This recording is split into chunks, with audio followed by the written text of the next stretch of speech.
अस्सलामुअलैकुम दोस्तों, मैं हूं मोहम्मद मुकर्रम कासमी। मेरे YouTube channel MM Qasmi computer पर आप तमाम हजरात का खैर मकदम है। नाजरीन, आज मैं फिर से हाजिर हुआ हूं इन पेज के एक नए ट्यूटोरियल के साथ, जिसमें आज मैं आप हजरात को बताने वाला हूं कि इन पेज के अंदर व्यू मेनू, इसमें क्या क्या चीज़ें होती हैं। इसी तरह फॉर्मेट मेनू के अंदर करेक्ट कमांड, इसका इस्तेमाल किस तरह होता है, इसमें क्या क्या चीज़ें होती हैं और इसका क्या फ़ायदा होता है। तो इससे पहले कि मैं अपना सबक शुरू करूं, आप हजरात को बता दूं कि अगर अभी तक आपने मेरा YouTube channel MM Qasmi computer को सब्सक्राइब न किया हो तो प्लीज़ जल्दी सब्सक्राइब कर लें और बेल आइकन को भी दबाएं ताकि हर आने वाला वीडियो आप तक पहुंच सके और आप उससे इस्तिफादा कर सकें, फ़ायदा उठा सकें। तो दोस्तों चलिए मैं सबक शुरू करता हूँ।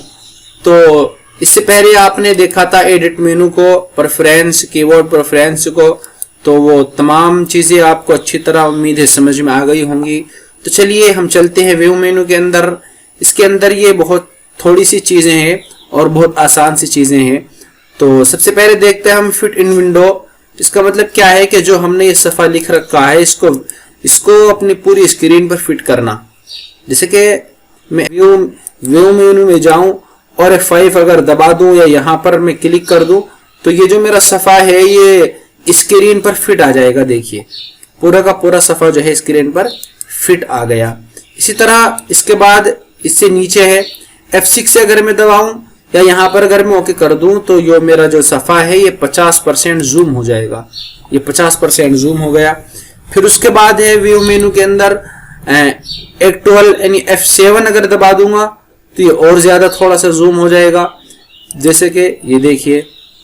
इसी तरह अगर F8 अगर दबा दें तो ये 200% जूम हो जाएगा, यानी कि बहुत अच्छी तरह से हमें नजर आने लग जाएगा। ये देखिए इस तरह से हमारे सामने आ जाता है। अगर मैं F8 दबा दूं, मैंने F8 दबाया तो ये बहुत ज्यादा जूम होकर हमारे सामने आ गया है। चूंकि भी सफा छोटा है इसलिए भी कुछ कम नजर आ रहा है। इसके बाद है व्यू मेनू के अंदर हाइड रिबन बार। इससे पहले जो फेसिंग पेज है इसका कोई इस्तेमाल नहीं होता, इसका कोई फायदा नहीं, इसलिए इसको मैं छोड़ रहा हूं। तो हाइड रिबन बार यानी जो रिबन बार हमारे सामने नजर आ रहा है, यहां से लेकर नॉर्मल से लेकर यहां तक 100% जो लिखा हुआ है, ये सारा का सारा जो है यहां से अगर हाइड करे तो हो जाएगा। ये देखिए पूरा का पूरा रिबन बार हाइड हो गया है। व्यू में जाएंगे, फिर इसको हम लाना है तो शो रिबन बार पे ओके कर देंगे तो ये नजर आ जाएगा। इसी तरह इसके बाद है हाइड टूल बार, यानी ये जो टूल्स हैं यहाँ से लेकर यहाँ तक ये सारे के सारे हम गायब कर सकते हैं। हाइड टूल्स पे ओके कर देंगे, ये सारे के सारे यहाँ से हाइड हो गए। शो करना चाहें तो शो कर सकते हैं। उसके बाद है रूलर। जो ये रूलर नजर आ रहा है, जो ये गिनती लिखी हुई हैं, हम इसको भी गायब कर सकते हैं। हाइड रूलर, ये सारा का सारा रूलर चारों तरफ से गायब हो गया। व्यू में जाएंगे और शो रूलर पे ओके करेंगे, फिर से आ जाएगा। इसी तरह इसके बाद है हाइड गाइड, यानी जो गाइडलाइन जो ले रखी है हमने, ये हम इसको हाइड करना चाहें, इसको छुपाना चाहें तो व्यू में जाएंगे और हाइड गाइड पर ओके कर देंगे। देखिए वो गायब हो गई और छुप गई है। हम चाहते फिर से नजर आ जाए, शो गाइड पर ओके कर देंगे और इसको हम अपनी जगह पर रख देते हैं।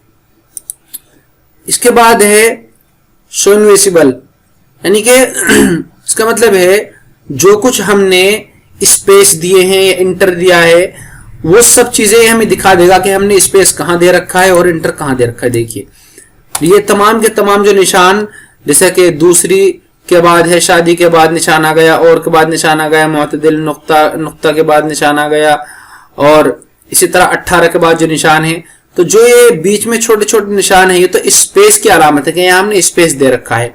और जो ये वाली अलामत है जहां पर मेरा माउस पॉइंटर है, ये जो है इंटर की अलामत है कि यहाँ पर हमने इंटर दे रखा है पूरी फाइल में। इसी तरह ये हमें दिखा देगा। देखिए यहाँ इंटर लगा हुआ है और यहाँ पर ये स्पेस दिया हुआ है। तो इसको हमेशा हम हाइड ही रखते हैं, इसको दिखाते नहीं है, तो हाइड इनविजिबल कर देते हैं, ठीक है ना। इसके बाद है स्नैप टू गाइड, ये आपने पहले भी देखा है। इसका मतलब है कि जो हम ऑब्जेक्ट बनाते हैं, कोई बॉक्स वगैरह अगर हम बनाते हैं तो हमारी जो गाइडलाइन होती है इसको दूर से खींचे या करीब से खींचे। तो अगर दूर से हम खिंचवाना चाहते हैं तो उसके लिए हम जो क्या करते हैं, इसको ओके करते हैं। और अगर हम चाहते हैं कि ये दूर से न खींचे तो हम इस निशान को यहां से हटा देते हैं। तो इसमें तो यही चीजें थी। इसके बाद है फॉर्मेट मेनू। फॉर्मेट मेनू के अंदर करेक्ट ऑप्शन, जिसका शॉर्ट की है Ctrl+A। करेक्टर मेनू, इसके अंदर क्या क्या चीजें होती हैं?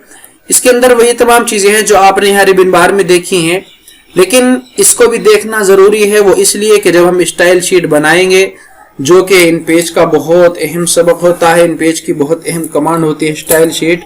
ये समझिए कि पूरा इन पेज जो है उसी के जरिए चलता है, इन पेज के तमाम काम उसके जरिए होते हैं। तो अगर हम फॉर्मेट मेनू के अंदर, चूंकि पूरा फॉर्मेट मेनू जो है बहुत अहम है, इसको ध्यान से देखना है। करेक्टर कमांड को अगर हम देख लेंगे तो स्टाइल शीट बनाना, जो ये आखिर में वाला सबक आ रहा है, हमारे लिए आसान हो जाएगा। तो चलिए हम इस पर ओके करते हैं और देखते हैं इसमें क्या क्या चीजें हैं।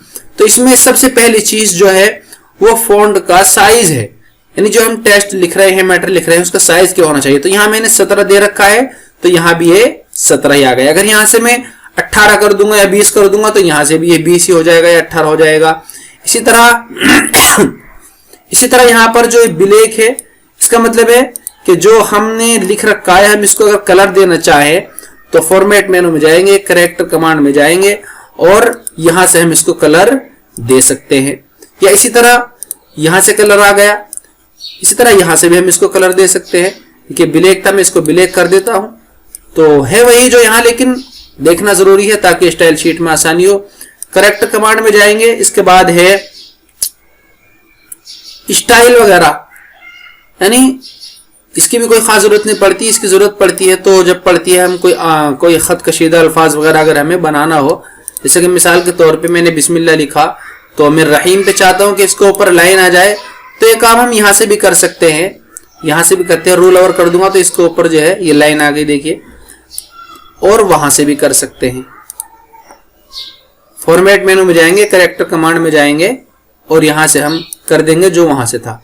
इसी तरह यहां पर है, इसकी तो कोई जरूरत पड़ती ही नहीं है, क्योंकि ये तो बेकारी है, तो इसका कोई खास फायदा नहीं है, इसलिए इसको छोड़ते हैं। इसके बाद है यहां पर ये फॉन्ट नेम, यानी इंग्लिश वगैरह के फॉन्ट यहां से हम चेंज कर सकते हैं, यहां से अरबी फॉन्ट हम चेंज कर सकते हैं, लेकिन इसका कोई इसका इस्तेमाल नहीं होता है।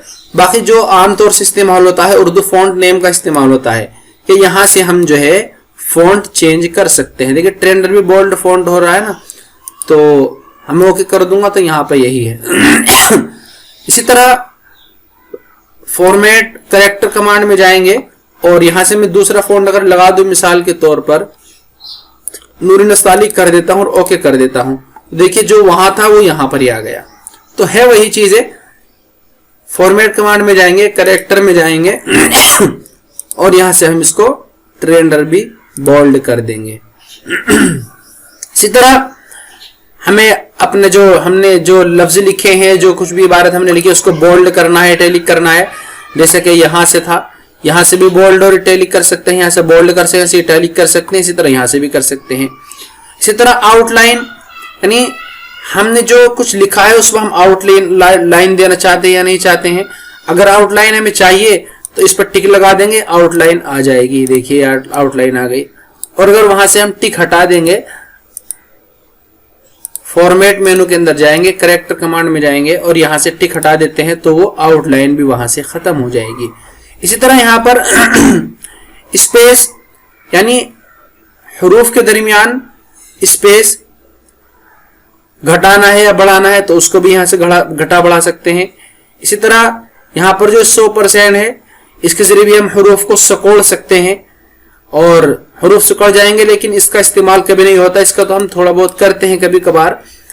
उसका फायदा जो है उस वक्त होता है जब हमें कोई, अब ये हालत है, ये हालत इस लाइन में आ गई, हम चाहते हैं कि यहीं पर आ जाए, तो इसके लिए हम थोड़ी सी 2-3 लाइन सिलेक्ट करेंगे और फॉर्मेट मेनू में करेक्टर कमांड में जाएंगे और यहां से हम -2 कर देते हैं और ओके कर देते हैं। ये देखिए वहां पर पहुंच गए, ये फायदा होता है इसका। इसी तरह फॉर्मेट मेनू में करेक्टर कमांड में कोई खास चीज और नहीं है, यही चीजें हैं तो इस सबक को अच्छी तरह से देखें और इस पर अच्छी तरह से मश्क करें। इंशाल्लाह बहुत काम आने वाली चीज़ है, बहुत फ़ायदे की चीज़ है। जब आप जो है स्टाइल शीट बनाएंगे इन पेज के अंदर, तो उसमें बहुत ज़्यादा कमाने वाली चीज़ें हैं।